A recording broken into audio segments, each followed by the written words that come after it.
Okay, this is a quick video for the users at Dave Jones's EEV blog. I've been getting some very helpful commentary and criticism and feedback of my schematic design, and they've been very helpful and generous in helping me to flesh out my ideas.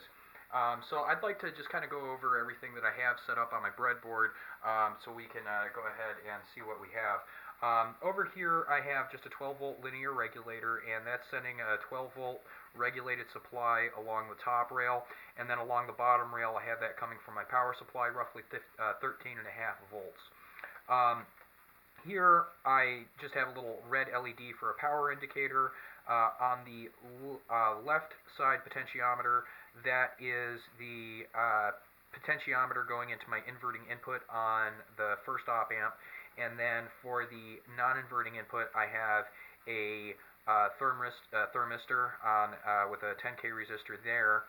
And then the output from the op amp is going into a transistor here, and that is on my breadboard here.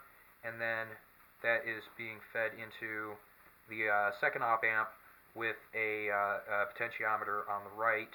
And then this capacitor here, I actually had to use two capacitors to drive my transistor. And then the last transistor here, which I was originally intending, has been replaced with a MOSFET. And I have connected a fan. So we go ahead and turn it on. And right now nothing's happening. What I'm going to do is I'm going to put the thermistor in my mouth, and I have my temperature set point at roughly body temperature.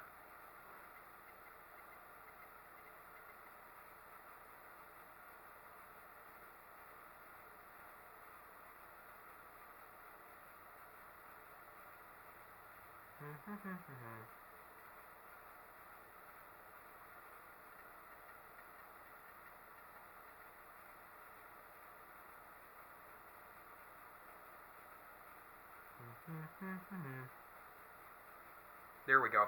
So it warmed up to my body temperature and the fan turned on, and it took a little bit to, warm up to my body temperature, and that's kind of what I'm wanting for a real world application when I finalize this design and actually put it into something.